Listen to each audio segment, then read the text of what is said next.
शय्योरविश्रवन्तु नः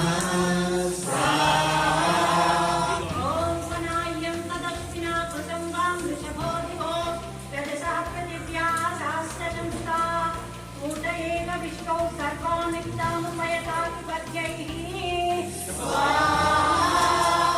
ॐ सहनोऽस्तु सहनोऽवतु सहनैतं वीर्यवदन्तु ब्रह्मा इन्द्रस्तत्तेजयेन यथा न विद्विषामहे इति चतुर्वेदस्य पञ्चपाठः समाप्तः। తర్వాత పౌర్ణమాసి మంత్రాలతో కూడా పౌర్ణమాసి కాబట్టి పౌర్ణమి కాబట్టి పౌర్ణమాసి మంత్రాలతో కూడా ఆహ్వానిద్దాము. ఇదం పౌర్ణమాస్య ఇదం నమః. అందరూ చెప్పండి, స్వాహా చెప్పండి. ఇదం పౌర్ణమాస్య ఇదం నమః. ఓం వృషభం వాజినం వయం పౌర్ణమాసం యజామహే సనో దదాత్కాక్షితాం रैमनु पदस्वतीं स्वाहा. इदं पौर्णमास्य इदं नमः. ॐ प्रजापतेन प्रदेतान्विन्यो विश्वारूपाणि परिपूर्जजान यत्तामास्ते गोमस्तन्नो तयोरेणां स्वाहा. इदं प्रजापतये इदं नमः. पौर्णमास्य इदं नमः. ॐ अग्नये स्वाहा. ॐ अग्निशर्माभ्यां स्वाहा. ॐ विष्णवे పండు చేతిలో పట్టుకొని అనుకుంటాం. స్వాహ అయిపోయిన తర్వాత పూర్ణాహుతి మంత్రంతో కదులు పండు వేయాలి. అప్పటి వరకు నేతి ఆవులు సామాన్లు ఆవులు ఇవ్వండి అని చెప్పాను.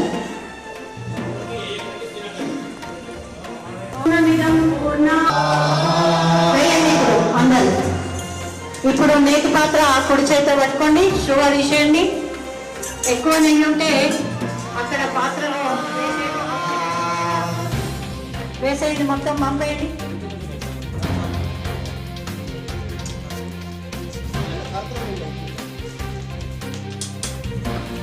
వాళ్ళందరూ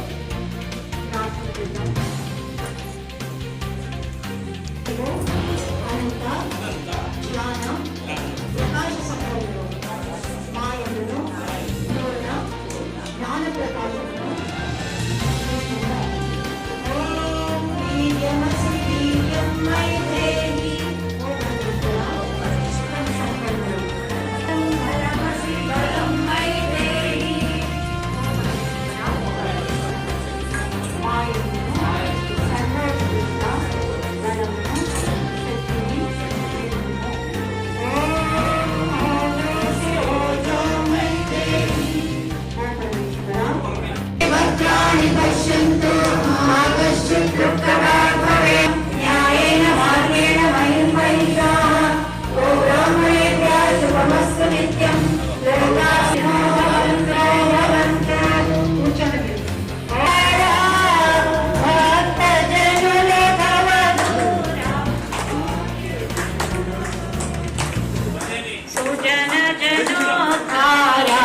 ఓం జయ జయ జయమూర్తి స్వామి శరణం శరణామి.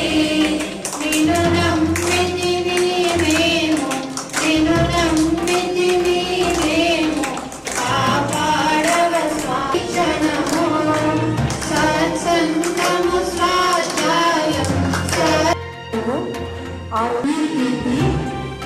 యశస్సు చిరస్థాయిగా నిలవాలని ఇంటి సత్కర్మలు ఇలాగే వీలు చేస్తూ ఇతరులతో చేయిస్తూ దివ్యమైన భవ్యమైన మంగళమయమైన జీవనము శుభాకాంక్షలు అపారమైన నీతులతో మరియు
శ్రావణమాసం యొక్క యజ్ఞము 3 రోజులు జరుపుతా ఉన్నాము. దీనికి పడగంటి కవితక్క గారు కామెడీ నుంచి పండితురాలు వచ్చారు. సమాజంలో 3 రోజుల నుంచి సప్తాహ ప్రోగ్రాం నడుస్తూ ఉంది. దీనికి కవితక్క గారి మంచి ఉపన్యాసం ఉంది, ఉపదేశం ఉంది, మంచి వాక్యాలు ఉన్నాయి. నమస్తే బంధువులారా, శ్రావణి ఉపకర్మ సందర్భంగా ఈరోజు బోధన ఆర్య సమాజం ఆధ్వర్యంలో శ్రావణి పర్వదిన సందర్భంగా ఈ కార్యక్రమాన్ని ఏర్పాటు చేయడం జరిగింది. గత 3 రోజులుగా ఇక్కడ పవిత్రమైనటువంటి దేవయజ్ఞ కార్యక్రమం జరుగుతుంది. దాని యొక్క పూర్ణాహుతి ఈ రోజు జరగనుంది. అయితే ఈ శ్రావణి ఉపకర్మ యొక్క ముఖ్య ఉద్దేశం ఏంటి అనంటే, శ్రావణం మనుష్యునికి జ్ఞానము 4 సోపానాల్లో లభిస్తుంది. దాన్ని శ్రవణ చతుష్టయం అంటారు. చక్కగా వినడం శ్రవణం, తర్వాత దాన్ని మళ్ళీ నెమరు వేసుకోవడము మననం, తర్వాత దాన్ని తిరిగి పునరావృతం చేసుకొని జీవితంలో ఆచరించడం నిధిధ్యాసము, తర్వాత దాని యొక్క అనుభూతిని జీవితంలో ఆచరించిన తర్వాత ఆనంద ఫలాల్ని పొందడం అనేది ఆత్మ సాక్షాత్కారం. శ్రవణం, మననం, నిధిధ్యాసనం, ఆత్మ సాక్షాత్కారం అనే శ్రవణ చతుష్టయం ద్వారా జ్ఞానాన్ని పొందుతారు. దీనిలో మొదటి సోపానము శ్రావణము. వేదాల యొక్క పరమేశ్వరుని ప్రదత్తమైనటువంటి జ్ఞాన స్రోతస్సును వేదాల ద్వారా మనకు అందించినారు. కాబట్టి దానిని శ్రావణం చేయడం అనేది ఈ శ్రావణి ఉపకర్మ సందర్భంగా బ్రాహ్మణులైనటువంటి అందరూ కూడా ప్రారంభం చేయాలి.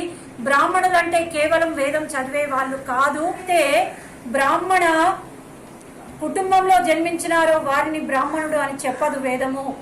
ఏమని చెప్తుంది అని అంటే, జాయతే ద్విజ ఉచ్యతే అంటుంది. అంటే ఎవరైతే కర్మలో బ్రాహ్మణత్వాన్ని పొందుతారో వాళ్ళే నిజమైనటువంటి బ్రాహ్మణులు. బ్రాహ్మణ కుటుంబంలో జన్మించిన వారు కాదు అని చెప్పేసి వేదం చెప్తుంది.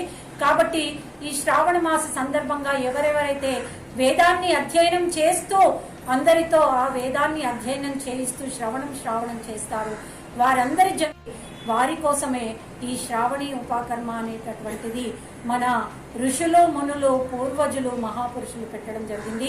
వారి యొక్క ఈ పవిత్రమైన ప్రథాను, పవిత్రమైనటువంటి మార్గమును మనమందరం కూడా అనుసరించ చేయడము మన యొక్క ధర్మము, కర్తవ్యము. కాబట్టి శ్రేయామో విగుణః పరధర్మాత్ అనుష్ఠితాత్ స్వధర్మే నిధనం శ్రేయః పరధర్మో భయావహ. శ్రీకృష్ణుడు అర్జునుడికి ఉపదేశం ఇచ్చినప్పుడు చెప్తున్నాడు, స్వధర్మము, మన ధర్మము, వ్యక్తిగతమైనటువంటి ధర్మం అనేది అనుష్ఠించడమే మానవుని జీవనంలో ముఖ్యమైనటువంటి లక్ష్యము. పరధర్మము చావు కన్నా, మరణం కన్నా భయంకరమైనది అని చెప్తున్నాడు. కాబట్టి మన ధర్మాన్ని ఉన్నత స్థితిలో నిలబెట్టడానికి ఈ శ్రావణి ఉపకర్మ వేదమును, వైదిక ధర్మమును అనుసరించడం మనందరి యొక్క పరమ కర్తవ్యము. దానిని ఉద్దేశించి అదే పరమ లక్ష్యంగా ఈ శ్రావణి ఉపకర్మను ఈ బోధన ఆర్య సమాజము, ప్రతి ఆర్య సమాజం వాళ్ళు కూడా నిర్వహిస్తూ ఉంటారు. కాబట్టి ఆ లక్ష్యము చేరుకునే దిశలో అందరినీ కూడా ప్రేరేపించాలని చెప్పేసి భగవంతుని ప్రార్థిస్తూ